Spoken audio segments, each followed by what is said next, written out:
Olá, nós somos o grupo 2, Andrei, Igor, Marlon, Lidiane e Larissa, e nós estaremos apresentando o trabalho final sobre programação de computadores, sobre a sequência de Fibonacci. Bom, na sequência de Fibonacci, ela nos dá, geralmente, partindo de 0 e 1, e a cada número subsequente representa a soma dos dois números anteriores, podendo ser descrita pela fórmula Fn é igual a Fn menos 1 mais Fn menos 2. Um exemplo está ali embaixo, que é 0, 1, 1, 2, 3 e assim por sequência. Bom, a gente tem que partir fazendo 5 itens em sequência. No primeiro, uma função que apresenta os n primeiros termos da sequência de Fibonacci, sendo n informado previamente pelo usuário. Depois, uma função que recebe a posição de um elemento da sequência de Fibonacci e informa o valor deste termo.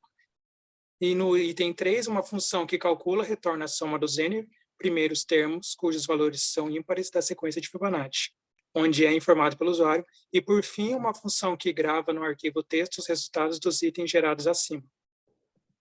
Pode passar. Tá.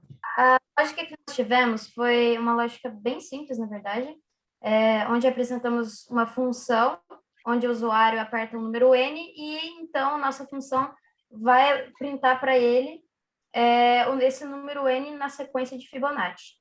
Nos tópicos 2 e 3, especificamente, foi realizado operações que analisam qual o valor que o usuário deseja ver printado na tela.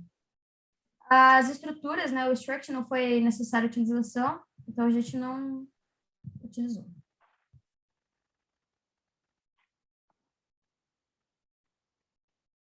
Bom, a minha parte nesse código foi a primeira função, né, no tópico 1, e ela foi a geração da sequência de Fibonacci usada, né, ao longo de todo o código. Isso foi feito, como explicado pelo Marlon, né, utilizando a fórmula padrão da sequência de Fibonacci, assim como também para os seus erros, né. Bom, já no item 2, a partir da fórmula que o Igor utilizou para o item 1, que gera a sequência, é possível conhecer o número anterior e o posterior, podendo assim escolher este termo central, que é o valor de n, que foi fornecido e buscado pelo usuário.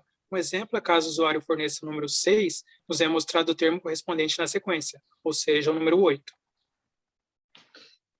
Na função para calcular e retornar a soma dos primeiros termos cujos valores são ímpares, a gente basicamente pega os valores daquela sequência de Fibonacci gerada pelaquilo que o Igor programou, e a gente vê quais valores são divisíveis por 2. Aqueles que são divisíveis por 2 são pares. Então, esses valores a gente não inclui na soma. Aqueles que não são divisíveis por 2, a gente inclui na soma e exibe para o usuário. Para gerar a função que grava em arquivo texto os resultados dos itens A, B e C, em questão de arquivos, utiliza as ferramentas fopen e fclose para abrir e fechar os arquivos existentes no computador. Fclose é necessário para que não haja um loop que interfira no menu.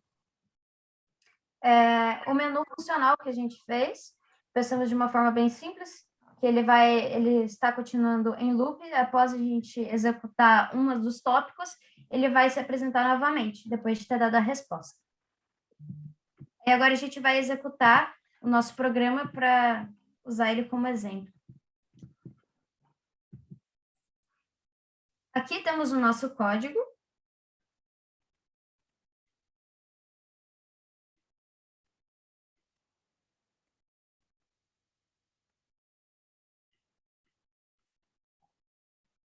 E agora a gente vai rodar ele para ver como está funcionando. Aqui já vemos o nosso menu principal. Vamos digitar aqui o 1, o 2, o 3 e o 0, que vai terminar de executar o nosso programa. E esse foi o nosso trabalho. Também tem a parte aonde fica o TXT, que a gente pode mostrar para vocês. Aqui fica salvo a parte do TXT, aonde a Larissa explicou, fica salvo toda a parte impressa do trabalho está aqui. e daí ali a gente consegue ver certinho, no menu principal do programa a gente consegue ver certinho tudo o programa sendo realizado e os números sendo demonstrados da maneira correta, ok? Então, muito obrigado pela sua atenção, se mantenham salvos, a salvo, vacinem-se e muito obrigado.